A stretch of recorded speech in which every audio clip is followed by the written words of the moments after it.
আমরা ঐক্যবদ্ধ। হিন্দু, মুসলমান, বৌদ্ধ, জৈন, খ্রিস্টান সবাই ঐক্যবদ্ধ।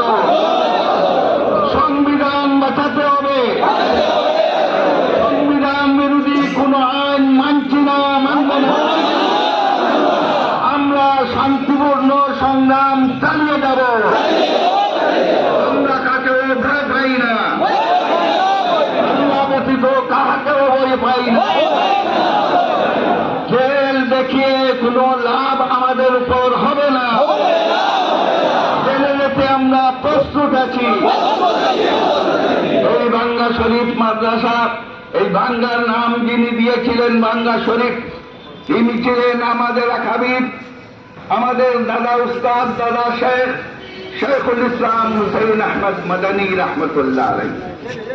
তাকে যখন ব্রিটিশ বিরোধী আন্দোলনের জন্য দেশদ্রোহী হিসাবে কোর্টে রাখা হয়েছিল, তিনি কোর্টে পাগড়ি পরিধান করে গিয়েছিলেন। জজ বলেছিল, হুসাইন আহমদ, তোমাকে যদি আজ ফাঁসির কাস্টে ঝুলতে হয় তবে তুমি কি করবে? শেখুল ইসলাম দৃঢ়তার সাথে বলেছিলেন যে আমি আমার মাথায় যে পাগড়ি দেখছ সেটা পাগড়ি নয়, আমি কাফনের কাপড় মাথায় নিয়ে এসেছি। আমরা তার স্থলাভিষিক্ত, আমরা তার নাইব, গতিকে আমরাও সেইভাবে দৃঢ় আছি। আমরাও কাফনের কাপড় নিয়ে বেরিয়েছি।